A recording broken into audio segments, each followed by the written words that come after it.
Hey everyone. Oh my gosh, so many familiar names and faces. Hello, hello. This is going to be fun. Welcome. We're just letting everybody in, so feel free to get cozy, grab a cup of tea or a glass of wine or whatever your poison is. Or both. Or a No bowl judgment of from us. gnocchi bolognese if it's me. Delicious. How good. Well, hi, y'all. This is so fun seeing all these fun, interesting names from all around America, the world. Bit of both, Renee.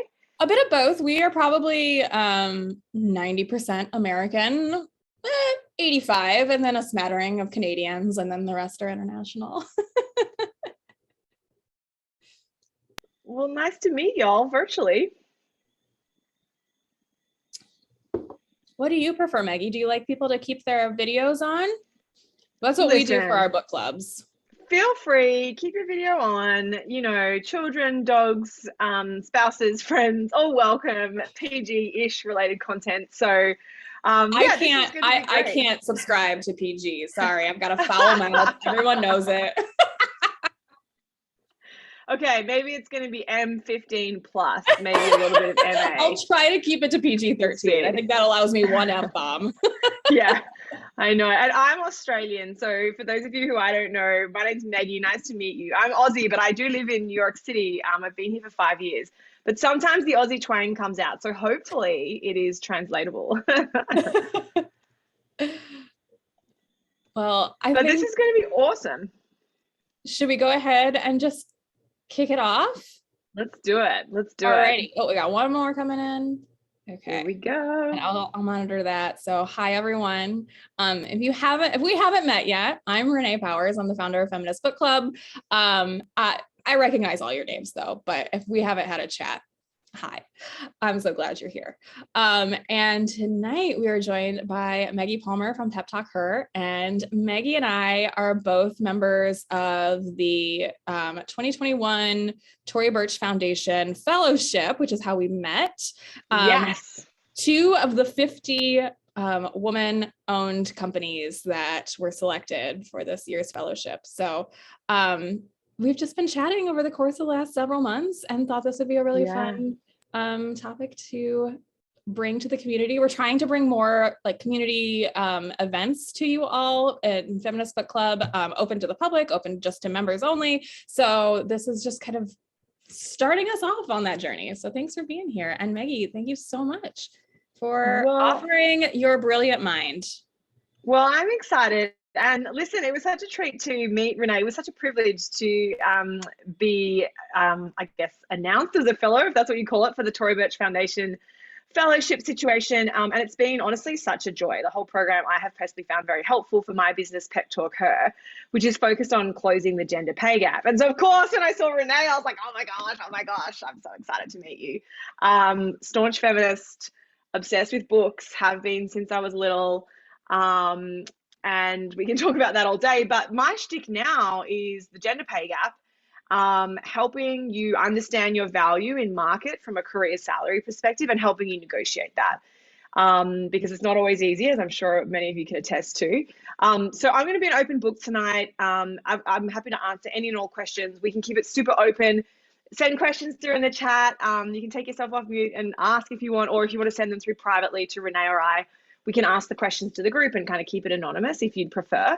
So yeah, just really want to support you with some resources that we support. We have 60,000 women in our community at PepTalkHer.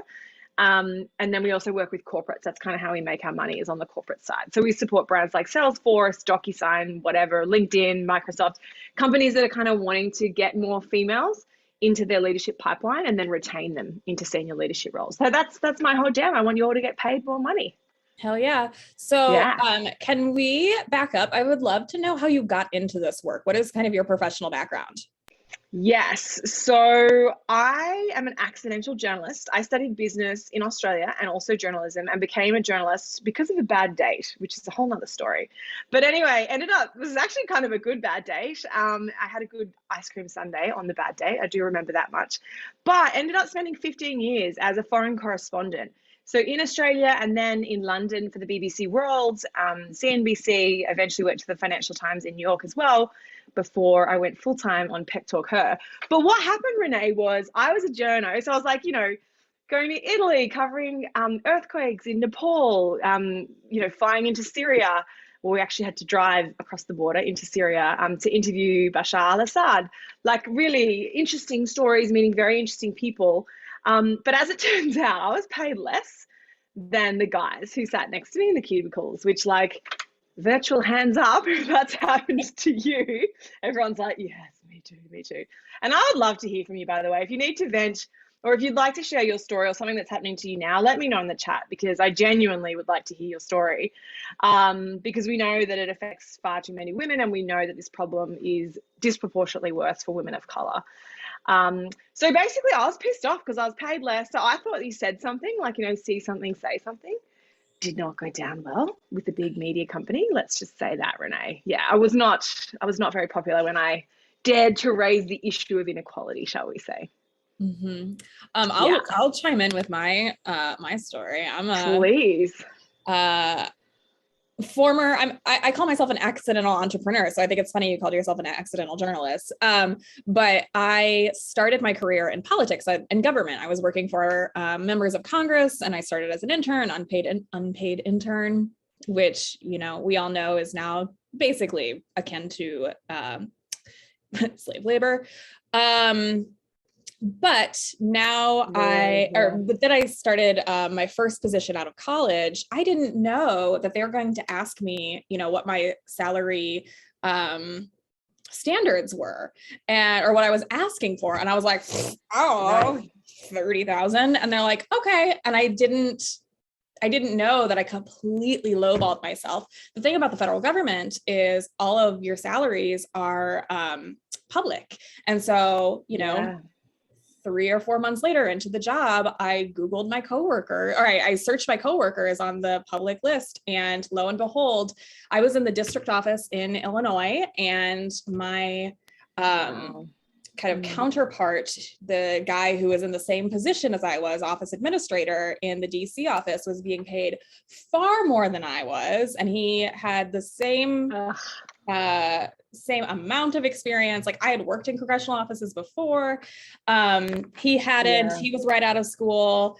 But, and I know the cost of living in DC versus Chicago is a little different, but still. Sure. And it's like, it's funny, isn't it? When you reflect, like college teaches you, and even school, like, algebra and like remembering all these formulas and history dates. And I don't know about y'all, but no one ever sat me down and was like, hey, this is what happens in a job interview. Hey, this is what happens when you negotiate your salary. So we're all just kind of like in the dark, like, wait, what? Oh, over here. Oh, over there. Oh, okay. Like figuring it out. And so, and it's interesting. Thank you for sharing that story, because I reckon that there's a lot of people here today who can relate. And like, let's just do a pop quiz. Like, for example, if I said to everyone today, okay, you're going to negotiate for a new salary in 20 minutes. Like after this webinar, you got 20 minutes, girl, to go and negotiate. Like type into the chat, what's one word that describes how that makes you feel? Natalie is hating life. I can tell Natalie's already just like her reaction. But let me know in the chat how you feel. Yeah, there we go. That's Natalie. That sums up what I saw, your reaction on your face. I love that. Expletive up. Instant sweat. I just instantly buckets of sweat from the armpits. Yeah. And the anxiety, right? Like some of you might get like kind of get that like pressure on the chest, or you might I kind of get a bit like red, like a bit blotchy. Some people get excited about it. And like that might be you also, by the way. So let us know if that's you. But a lot of us feel anxious or nervous or scared or like massive yikes or God no kind of thing. Yeah. And let's take a think about why that is, right? Because if you've got kids or nephews and nieces like I do, or if you've ever looked after a friend's kid, you know how kids are really actually quite good at negotiating. Like they'll go to bed, but you got to give them a chocolate when they wake up, right? They'll brush their teeth, but you got to let them stay up until the adults go to bed or whatever. There's always give and take. So actually you were probably like that as a kid, right? So you were probably a pretty decent negotiator, but something's happened. So let's just take a moment now to reflect. Do you remember a time in your life when you had a bad negotiation, or you had a really aggressive or a combative negotiation that kind of shifted it for you? Because a lot of us kind of bring that baggage, into our salary negotiations, and it's pretty damaging. Like for me, and I'd love to know your story, Renee, like I used to think that negotiations were fights and arguments, because I spent my teenage years fighting with my dad to not be grounded and to be able to, like, at least maybe go to one party a year. Like it was always like douche, douche, douche. And I just thought that's what a negotiation was. I don't know, like Renee, is there anything that kind of springs to mind for you in that vein? Well, I'm going to flip the tables a little bit, because now I have a team, and I have had my team negotiate with me. And coming from, and Jillian, says that you've worked in nonprofits, and federal government is very similar, where, Right. your pay is set.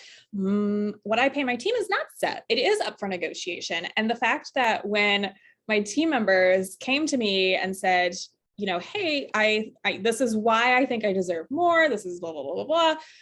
It Right. wasn't, like you said, it wasn't a fight. I was like, hey, actually, you're right.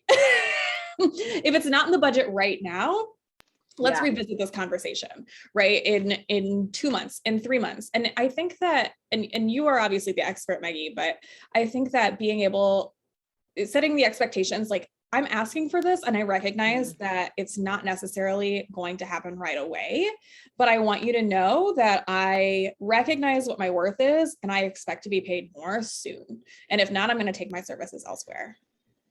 And what I think is so cool about what you're articulating there that your staff did is that they also were obviously, like, the way they approached that conversation with you, they were putting themselves in your shoes, right? And I think as a boss, you really appreciate when someone comes to you and they've thought it through and they've put themselves in your shoes, right? And they've understood your budgetary constraints, or, listen, I know we're really busy right now, so we can circle back in 3 months, but I just want you to know I'm getting other offers. So it needs to be a priority, right? I think that's one of the most important things, is when you are negotiating, whether it's for a used car, whether it's your first home, whether it's salary, whether it's a 4-day week instead of a 5-day week, you've got to be like, you've got to do the preparation. So that's not sexy. I'm not going to lie. It's not sexy. It's pretty boring, but you got to do it, because you can see the negotiation from other people's perspectives, right? And we can chat about that a little further too. So keep sending through your questions. Thank you for those of you who've sent them through. But what I really want you to take away is like a reframe on the negotiation, right? Like, it's not actually a war. It's not combative. It's not a fight or an argument necessarily, right? It sometimes is that when you look at the shows like Billions, or, like those legal shows. But when you look at the technical definition of, like, what is a negotiation, it's a discussion. And typically the purpose of any negotiation is to find an agreement. Even if it's like a divorce negotiation, you still want to figure out how you can get out of jail free. Like, you still want to you want to end the marriage. You might not feel happy about that, but you do want to try to find an agreement in some capacity, right? And when you think about, like, when you're negotiating for your salary, if you're not getting fired, then you're probably not shit at your job, right? Like, if you were shit, you'd get sacked. Like, that's just the way the world works, right? So most of you have got a job. You haven't been sacked today, which we're very here for. So I'm going to guess 99% of you are excellent at your jobs, right? You're contributing something that's of value to your boss, or the business, or the revenue stream, or the overall bigger parent company. And they need you to do that thing in the business, whether it's SEO, marketing, finance, PR, whatever.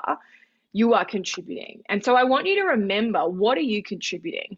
Because sometimes we think, oh my gosh, my boss has the budget strings. They have the ability to promote me to director or associate or whatever. And you forget, but yeah, actually, I brought on a new client this year, and that's added $100,000 to our revenue. Or, I mentored the intern who we actually ended up hiring, which means that HR saved $10,000 in recruiting fees. Right? Like, I negotiated with Staples for us to get a 3% discount on this stationery in the business. Whatever it is, you are actually contributing, right? And you're shifting their bottom line. So, I guess the other question though, Renee, is like, if you're doing all this cool stuff and having all this impact, if your boss doesn't know about it, like, did it even happen? And I think that's something that's important to remember too. How do you kind of sell yourself throughout the year as well? There's a lot of chatter about, and I've experienced this too. I went from federal government to academia, right? And that's really hard to negotiate when you are in, especially, you've got tight budgets with nonprofits and academia, and set salary guidelines, right? That you are put in the US federal government jobs, you're like a level 3, 4, 6, 10, and that is what you get paid. So how do we negotiate within these parameters? Yeah, so it is harder to negotiate when there are stricter bans around. So if you're working for, the government, if you're working for hospitals, there is less room to move. It doesn't mean it's impossible, but it does mean it's a little harder.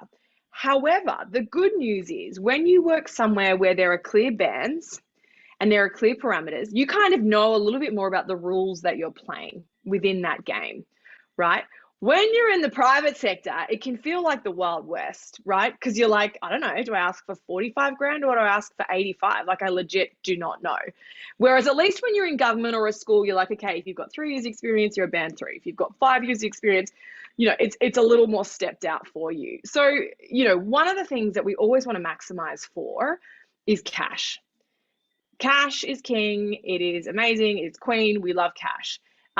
The other reason why we love cash is because that's how your retirement funds are kind of benchmarked. So we want you to maximize that for obvious reasons. However, the other thing to remember in any negotiation, it's not just about the cash. We want you to start there. We want you to maximize that. But then I want you to think about, okay, what if they say no? Or what if you've asked for 7K and they give you 5? That's fine, but I want you to be kind of prepared for these roadblocks and ready to kind of pivot.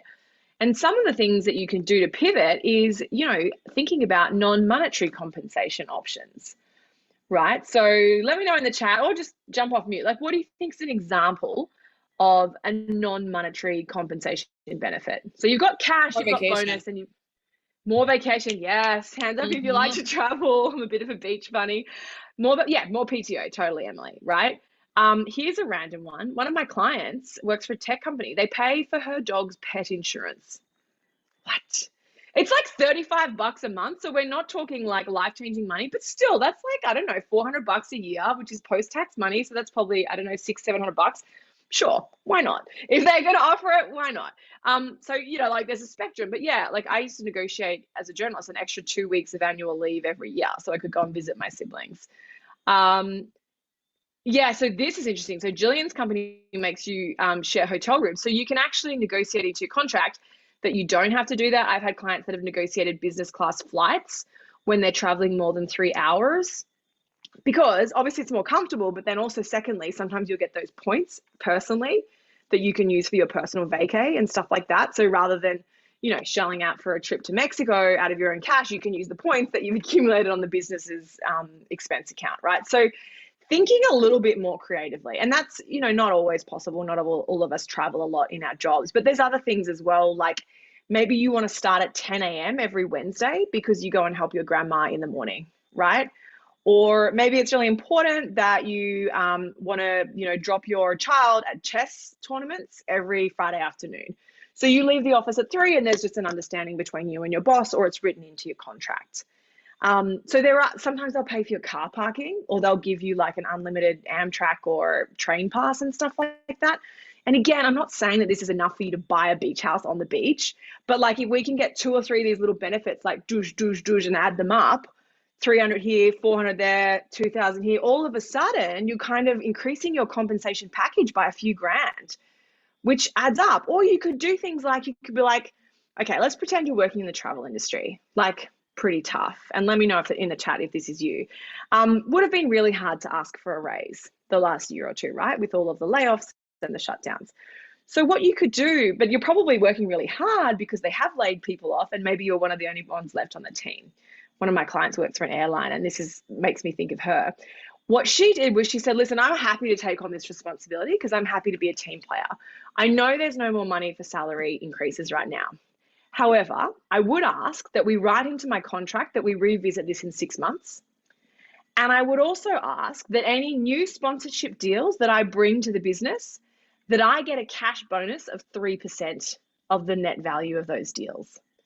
And her boss was like, well, like, sure, whatever, fine. thinking like maybe she'd get one. Anyway, so she crushed it, right? So she's bringing in a couple of $100K in extra sponsorship deals. 1% of that, if move the zero, if you're like me in old school mathematics, like it's a decent chunky extra bonus because she negotiated that as a condition. It's no skin off the boss's nose because they weren't expecting it. So if you know you're going above and beyond, you can say, okay, well, once I hit targets, can we increase my bonus to 10%? Or if I do this, then that. If I refer someone to the business, would you be open to writing into my contract that I get $1,000 referral bonus? Because they're going to be saving on recruitment fees. So there's lots of different things that you can do. And I'll send you a website, a link to a freebie that'll help you with some of this.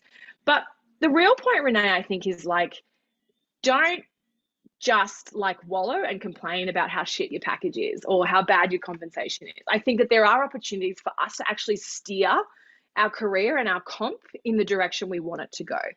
Sometimes we have to make hard choices and leave, you know, and step away from a toxic environment or from a company that hasn't given us a raise in 6 years. And at some point, sometimes you have to say, this is actually not cool, I'm out, you know, or I'm going to go part-time so that I can create a side hustle so that I can, you know, get the income that I want. So thinking creatively and outside of the square really does pay dividends when it comes to salary negotiation.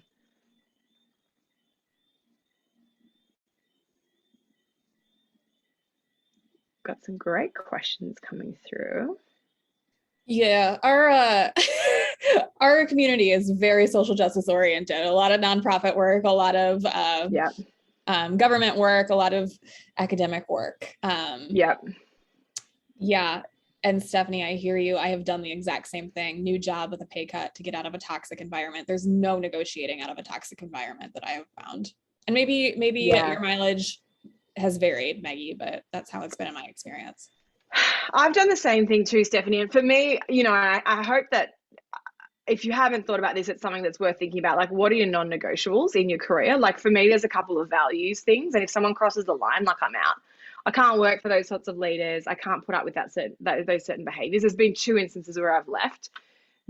Once I left a business and once I left a leader because I'm similar to you, Stephanie. I was like, I'm done with this. So sometimes you just have to cut and run. Sometimes, I'll give you an example. A friend of mine is actually a gentleman. He is a man of color. He consistently got the highest performance reviews in the business, and was recently laid off, you know, under the guise of budget cuts, etc. So, you know, ultimately he was going to be leaving. However, what he negotiated on the way out was double, if not triple, the severance package of some of his colleagues who were also laid off. Sometimes you have to leave because there's emotional turmoil and anxiety and you can't stand it anymore. And I've certainly been in that position.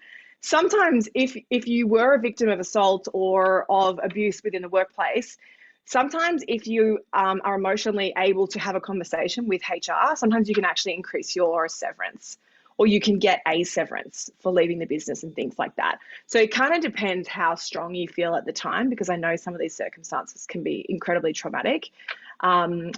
I hear that. So, you know, that's one thing to keep in the back of your mind. You always want to be keeping a paper trail, sending emails to yourself, date stamping if you are in an environment with certain bosses or individuals where you're kind of worried about some of those sorts of things as well. But to your point, Renee, it is a lot harder in the not-for-profit space. And so what I would say is when there are less opportunities like equity or bonus pools and stuff like that, getting that flexibility, like continued remote work regardless of a post-COVID world, or negotiating down to a 4-day week or a 4.5-day week. And by the way, you don't have to have children to be negotiating these things. You know, my very first job, I negotiated a 4.5-day week. I basically got like 2 quarter days off to finish my university studies, right? Like you just might be like, one of my students is really into salsa dancing. So she negotiates to start 2 hours later on a Wednesday, literally so she can do salsa classes because she wants to win some competition. So like, feel free to be empowered to have that conversation. Your boss might say no, but they might say, well, listen, you can't start at noon, but I'd be happy for you to start at 10:30. You know, or they might be like, okay, well, maybe every other week. But having the conversation potentially can open up, you know, a bunch of new opportunities you may not even have thought about. A couple of really good questions or thoughts that I think we should hit on. Ryan says that, you know, the board is constantly comparing my salary against other random jobs, not comparing apples to apples, rather apples to ugly fruit. cops.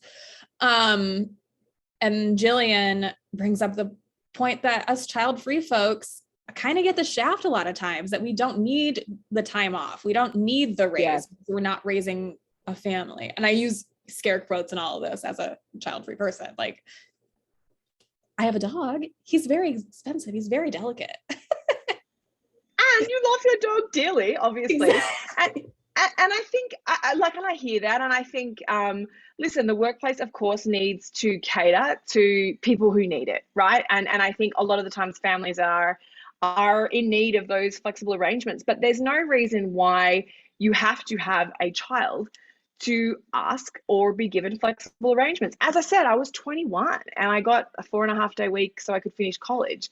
So I think, listen, if you've had this conversation, if you've been dejected and rejected, I think it's fair enough to be kind of bitter.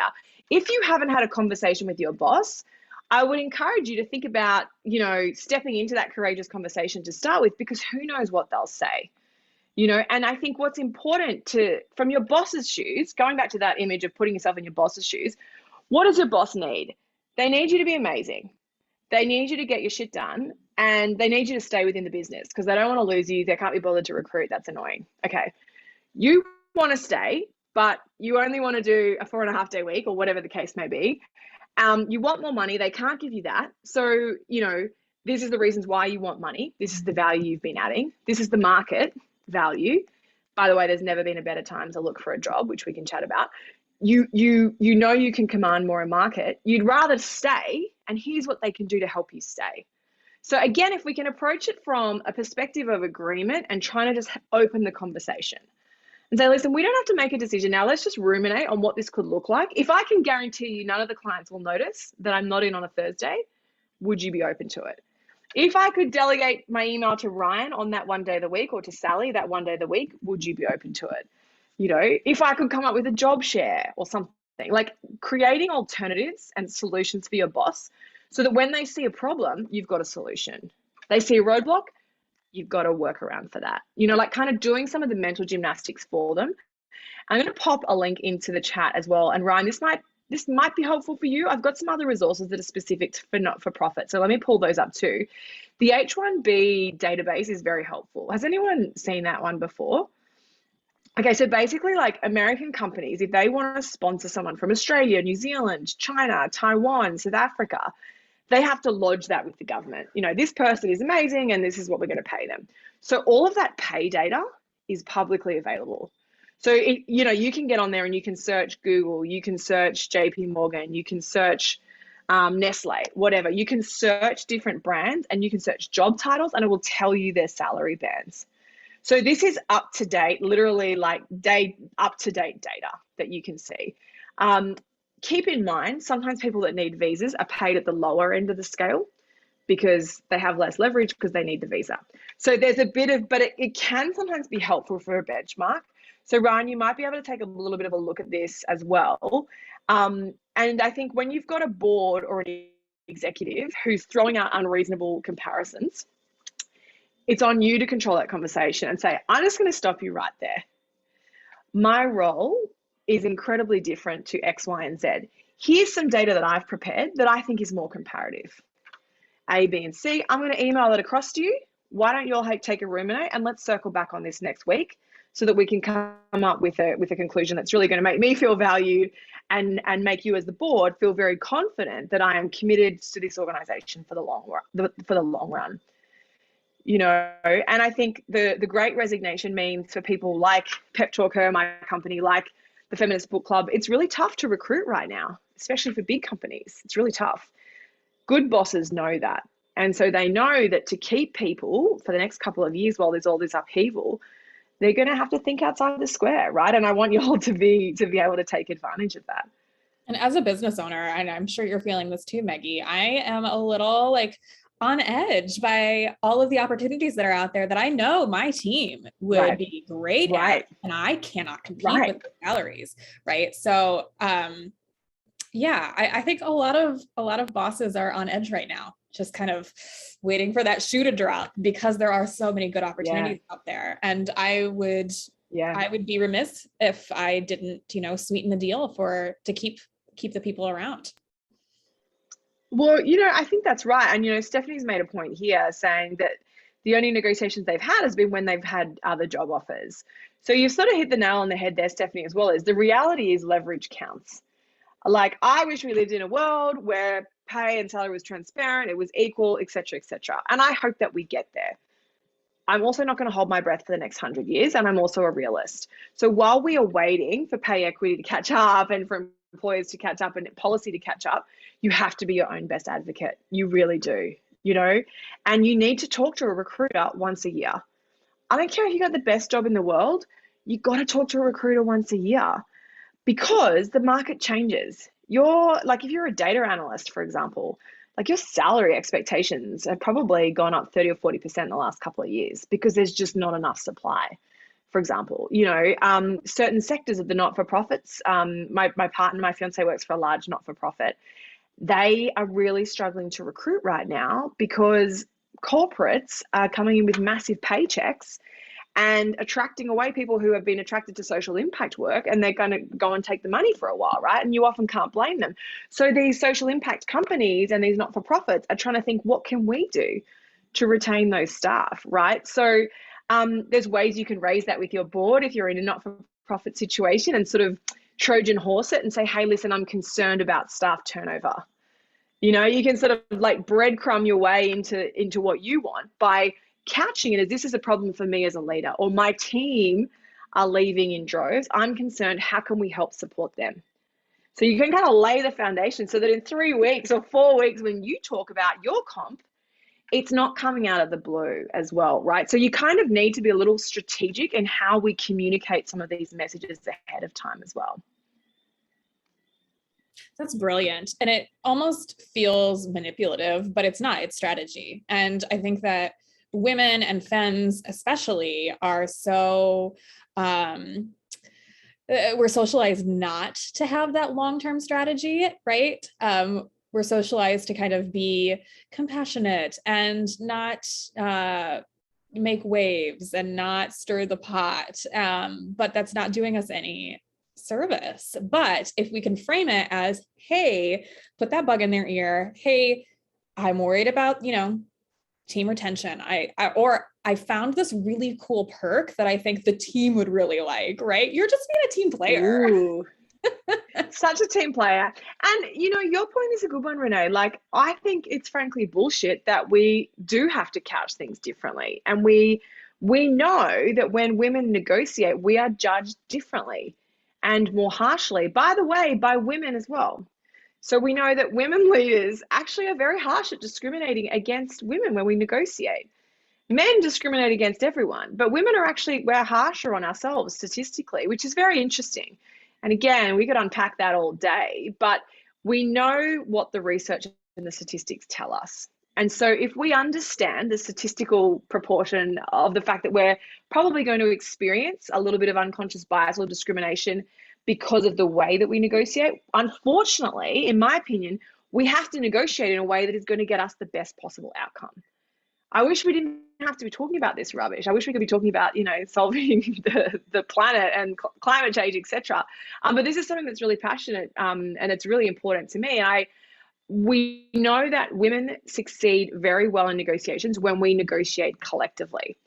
So women are actually excellent collective negotiators. So if I said to any of you, can you please go and negotiate for the nurses of America or the teachers of America?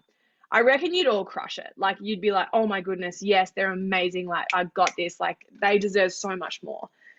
But as soon as I say, Natalie, go in and get yourself a pay raise because you're worth more, Anna, come on, ask the question. Not all of us, a lot of us freak out. So actually, one of my mentors said to me once, she's an academic here in the US, and she said, when she goes in to negotiate for her tenure and her professor wage or whatever, she's like, I'm not negotiating for me, Margaret. I'm negotiating for me, my partner, my kids, my 3 horses, my 2 dogs, my 2 grandsons, and the next generation of female academics. And she's like, I just channel that energy. So she's like, I get in there, I'm like, right, let's have, like, not literally, but she's like, I feel so good about it then, because it's not about me and my house and my vacation. She's like, I feel a responsibility. I have to negotiate fairly and well and in a very engaging way because this is paving the way the way for the next 30, 40 years of female professors who come after me. And she's like, if I don't negotiate, I'm inadvertently screwing them over. So that mindset helps her. And again, we know from the data that potentially will help a lot of us on the call today to think about it in that way. So actually, by having a courageous conversation and raising it, even though it may make you feel a little bit sick in the stomach, you're hopefully helping the next person that your company hires. And sometimes the outcome is not what we want. I think it's important to talk about that too, Renee. Like, sometimes they will say no, and sometimes there are negative consequences. Not all the time, and actually not often, but sometimes. So with that in mind, we've got to think through all of the alternatives. And sometimes we're like, oh, I don't know how the negotiation is going to go because I can't predict it. But I kind of call bullshit on that, because if you ask for a raise, there's only 3 options, right? Oh, sorry, I call rubbish on that. Sorry for swearing. They can either say, yes, you can have the raise. No, you can't have the raise. Or maybe. It's a grey area. So like literally you can grab out a pen and paper now and you can just kind of plot that out. Yes, no, maybe. And you can think about that. If you do it 5 minutes before the convo, not ideal. But if you do it, a week before, even a couple of weeks before, if you think about it with your best mate, with a mentor, kind of strategize it, you're going to have all these options laid out. And what that means is when the IRL situation's happening, you're going to be less stressed and you're going to be like, okay, I've prepared for this.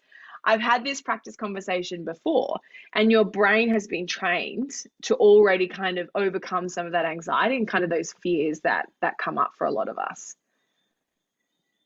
I want to circle back to a question that Carrie asked a few minutes ago about how do you find and talk to a recruiter? What is that process like? Okay, LinkedIn is your bestie, like bestie. I know we all probably spend way too much time on IG. LinkedIn is so underrated, truly. They actually are a corporate client of ours in Asia, not in the US, but it's very underrated. You can find anyone on there. You can find absolutely anyone. Truly, you can. There's also, there are not-for-profit networking groups. There are women in marketing networking groups. There's lots of also specific groups that you can join. There's other LinkedIn groups, Facebook groups, email lists that will kind of help you identify some of those people. So if I was going to do it, let's pretend I was in not-for-profit, I would literally just jump on LinkedIn and type in recruiter, not-for-profit environment, or recruiter, not-for-profit women's issues, or whatever. Like, just type in your keywords and you'll probably find a decent list. Talk to other people you admire who've changed jobs, find out who helped them, talk to those recruiters.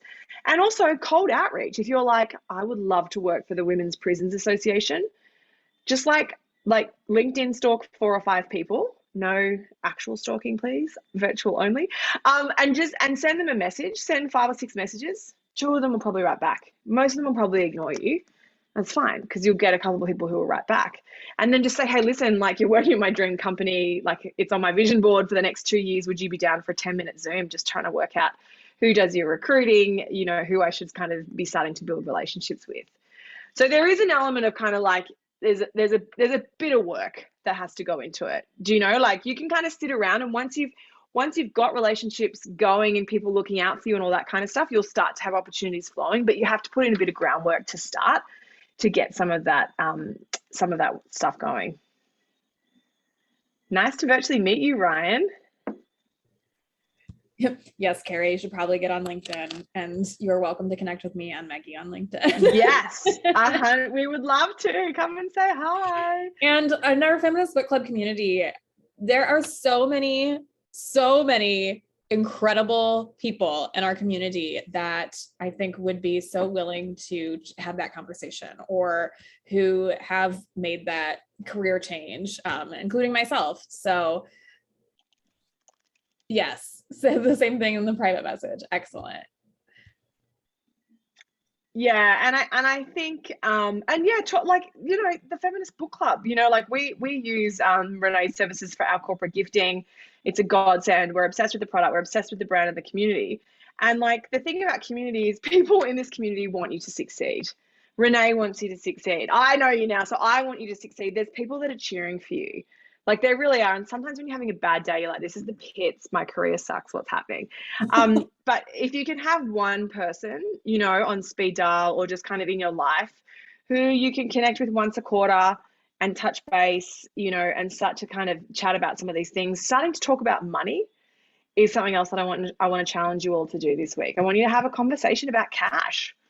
Because let's talk about that. Like Renee, if I said to you, like, how do you feel about talking about money, Renee?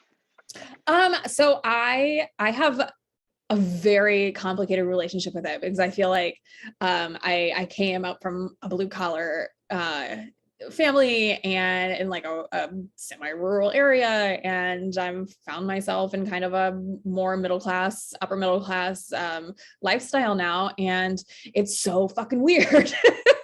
It's so weird, and it makes me really uncomfortable. But I have found, and going back to kind of your generational approach to, you know, you said your mentor who's negotiating for everyone behind her too. It's the same thing. I feel like I have to break those barriers because if I don't do it, who will? Yeah. Right. I've got to, it's like unlearning trauma too, right? If I don't heal that trauma, who's going to, right? Yeah. It's a feminist issue for me, and it's hard. It is really hard. And, you know, it's kind of like, you know, I'm going to use this is probably a bad example. I've never used this before. Let's try that. I'm inflexible. I can't touch my toes, right? If I just like tried to stretch now, I'd probably injure myself. But if I do yoga every day for 90 days, slowly, I'll get a little bit more flexible. And it's kind of the same thing when we think about money or even negotiating, right? Like if I said to you, go in now and negotiate with your boss in 5 minutes for a 50K raise, probably most of us would pass out. But what I'm going to ask you to do instead is a baby step towards that. So what I want you to do this week is I want you to go to a big box store or you're like a big-ish grocery store. I don't want you to do this at small vendors. I want you to go to a big shop, like, you know, a Walmart or a Whole Foods or whatever. I want you to grab your favorite candy, M&Ms, maybe a block of Lindt chocolate, whatever. I want you to get it, and I want you to go to the checkout. And then you'll be like, hey, how are you? Yeah, happy Monday, good to see you. I'm going to grab this candy. I was just going to ask, would it be okay if I got a discount on this? And that's what I want you to do. And Carrie's face was hilarious. Okay, so Renee, what do you think they're going to say if I ask for a discount on my candy? What do you reckon they're going to say? What the hell? Even coupon? Yes, they could say that. And then, regardless of what they say, they're going to say yes, no, or maybe. Do we think the world is going to stop spinning? Here's the deal, though. You're probably wearing a mask. I know our community. You are most likely wearing a mask. They're not going to know who you are. So why not? Give it a shot. Okay, so we're here for the COVID silver linings. I love that you raised that, Renee. Listen, even in a non-COVID time, you're probably never going to see that person again. Right? Like it's very, very unlikely that you will see that person again. Also, if you ask very politely, there's no shame in that. And again, I encourage you to do this at a big store. I don't want you to, we're not in the business of screwing over small businesses, but go to a big store and ask the question. They're probably going to say no. And I actually want them to say no. I tell you why, because I want you to get comfortable being uncomfortable. I want you to be cool with being told no. Because the world does not stop spinning. You can still pull out your credit card, buy the candy, go home, sit on the couch like me and eat it in one sitting, probably.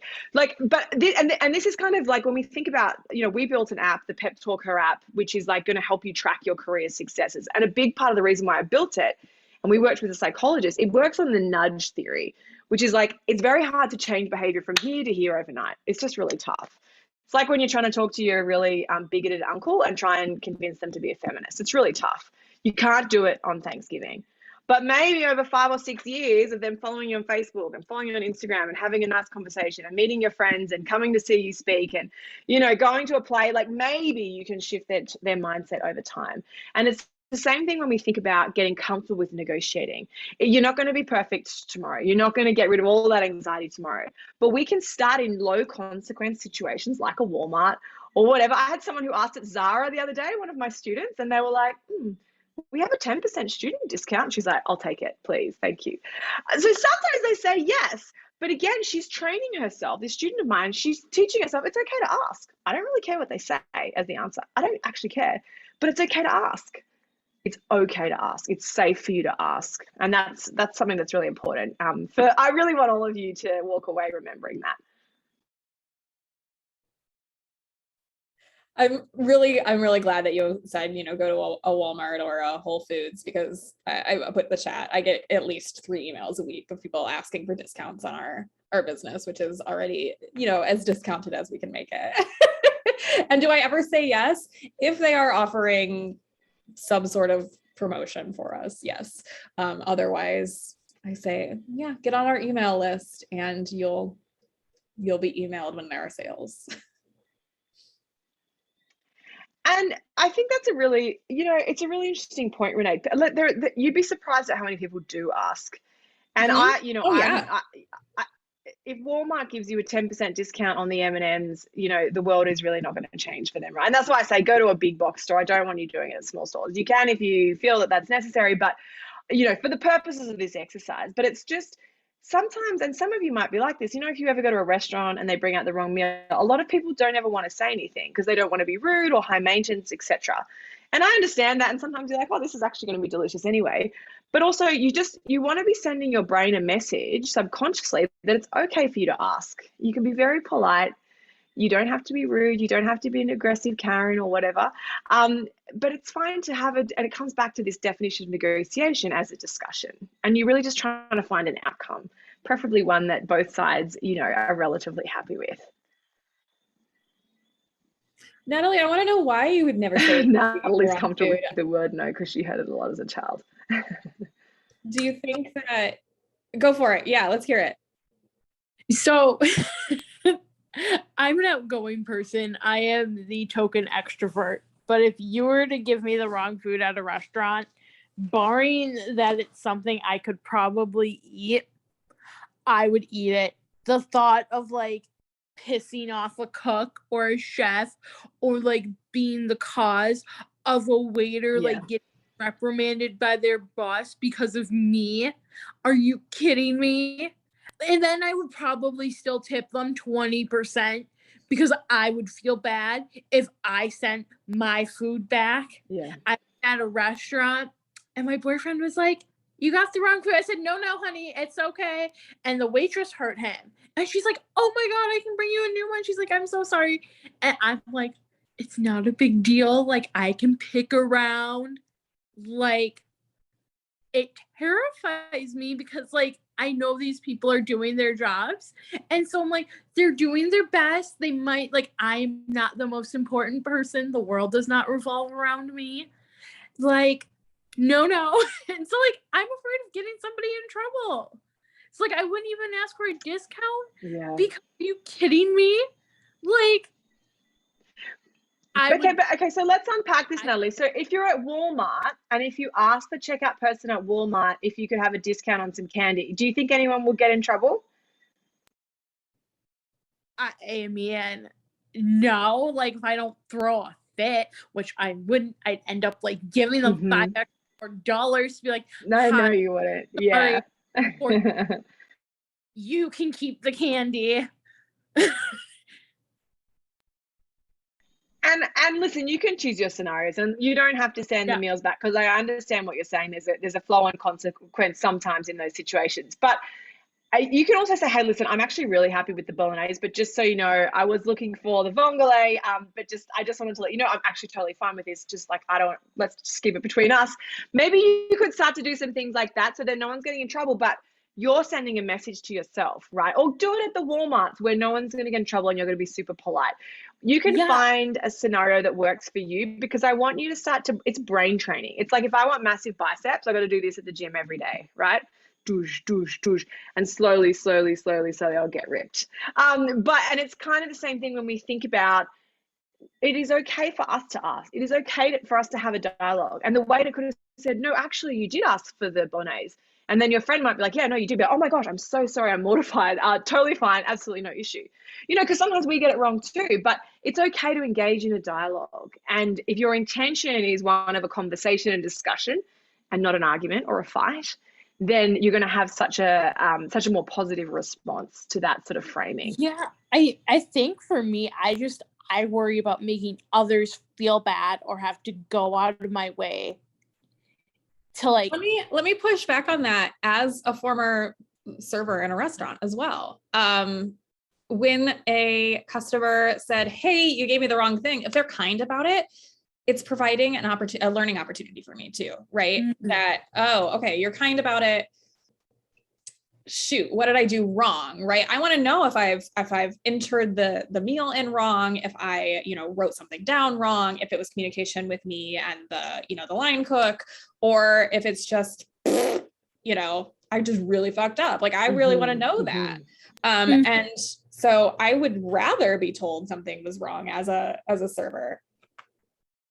And there are still those crabby people. I will also say that. And Natalie, you're not a crabby person, like, it's not gonna advocate for yourself because no one else is going to, right? I would so much rather advocate for literally anybody else but myself.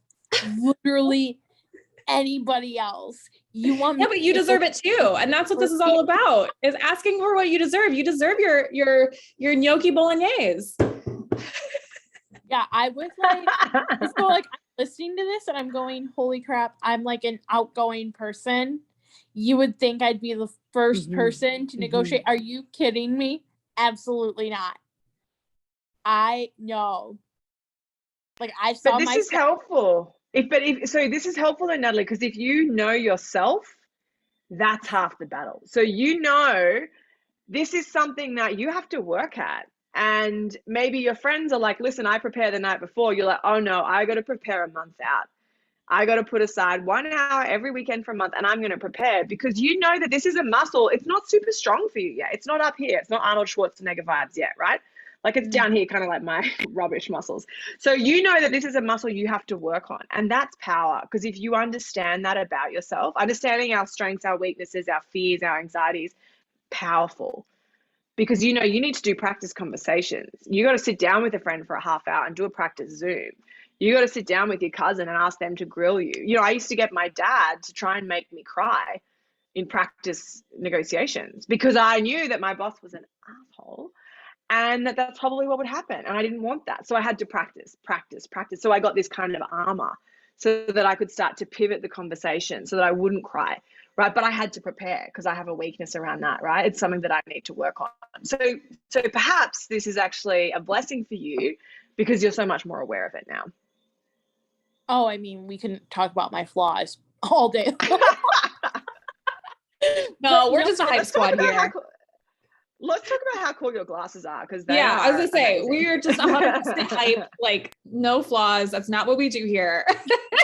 Positive vibes only, toxic positivity. Let's do it. Yeah, exactly. It's not called the Feminist Book Club for nothing, Natalie. That's right. Meggie, I know you've got some slides for us. I know you've got, and we're coming up on an hour, so I want to be mindful of everybody's time. So if there's something that we need to get to, that's like the meat and potatoes of everything that we've been talking about, let's do it. So I guess, the one final framework that I want to leave you with, and I think particularly for those of us, this is honestly, it doesn't matter if you're an executive asking for $500,000 to $1 million a year, or if you're a not-for-profit asking for $45,000 a year. I want you to walk into every negotiation with 3 numbers, right? It's called the WWW. It's not your URL, although having a personal website is handy. It's your wish, your want, and your walk. So I'm going to pop this in the chat for everyone. So you want to know your wish number, which is your like, OMG, I cannot even believe I'm saying this out loud. On the other end of the spectrum, you want to know your walk number, which is like, I love this not-for-profit organization. I love our work. I am not getting out of bed any longer for such a little amount of money. So if they offer you that or below, you know that you need to start looking seriously, or you need to quit if you have that financial safety net to do so, right? That's a personal decision for you.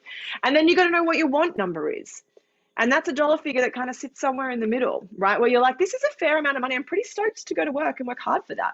I think that that's reasonable compensation, right? So knowing your numbers gives you power. And, the point of this, Renee, is like jumping through some of the mental gymnastic hoops beforehand so that you come in prepared, so that you've got data, you've got the comparisons. I know Ryan mentioned earlier, sometimes the board throws out these ridiculous comparators. You've got your own data. So when they throw that out, you can say, hey, listen, that's so interesting. Respectfully, I think that this data is more relevant. I've printed you out a copy. I'm going to email it around, whatever. And for those reasons, actually the range that I'm looking for is more in, the XYZ realm. So being clear on those numbers, Renee, like I think if we can reframe our approach to negotiating, if we can start to practice, start to build that muscle around negotiation and having that wish, want, walk figure, that will really set you up for great salary success this year. And it sounds like preparation is key. It is everything. It is having those numbers, having those printouts, having flexed that muscle and worked that muscle and cried with your dad, which is hilarious. And you'll never find me doing that. But I think that if it works, work it if it works, right? Yeah. But I have walked away with some of you have heard of exposure therapy. It's that theory. Great. I'm happy. Yay. Love that. And I hope you all have too. Can you share a little bit more about the 5-day challenge as well? Because I'm going to go try to buy a Snickers and negotiate for it, and we'll see what happens. I'll follow up. But what else can we expect from this 5-day challenge? Yeah, so listen, I'll pop the link in the chat. I know that we've got a couple of dozen of Feminist Book Club peeps already signed up, which is awesome. So check it out. The link is in the chat. It's just peptalkher.com/FBC. I run it twice a year. So the next one starts in about a week from now. It's called the Know Your Worth Challenge. We worked with our behavioral psychologist to build it. The premise is if you can give me 5 minutes for 5 days, will help change your mindset around that true core value that you feel that you have. Because if we got to change this, like the deep sense of how we actually think that we're worth, what we are worth, what we think we're worth, and what our employer thinks that we're worth too. I always say to people, like, people pay the price that you put on yourself. And so the 5-day challenge is around shifting your mindset around the price tag that you should be putting on yourself. And then we can kind of support you into raises and promotions from there. So yeah, I'm running a live call similar to this. It's every single day as part of the 5 days. So come along. It'd be nice to see some familiar faces there who have some of the same books as me from your amazing boxes, Renee. And we can start to unlearn some of that financial baggage that so many of us have grown up with. That's what I'm looking forward to. Yeah, but I would love to stay in touch with everyone too. And by the way, like, let Renee and I know, we're both on Instagram. Let us know what's the one thing that you're going to take away from today. And if you want to secretly film yourself at Walmart and post it and tag me, I wouldn't be sad about it. I'd be pretty keen to check that out. Brilliant. Well, Meggie, thank you so much for sharing your wisdom with us today and just being such a wonderful cheerleader for, folks on the margins trying to ask what they are worth, and then being a cheerleader for Feminist Book Club too. I really appreciate it. And thank you everybody who came tonight on a random Tuesday with very little notice. I really appreciate it. Like I said, we're going to be doing these kinds of workshops and chats and like stitch and bitch sessions more and more this year. So keep an eye out for that. Thank you so much. Such a pleasure. So nice to meet you all. I would love to stay in touch, and I hope that we'll connect IRL one of these days too. Right on. All right. Take care, everyone. Ciao, y'all. Bye.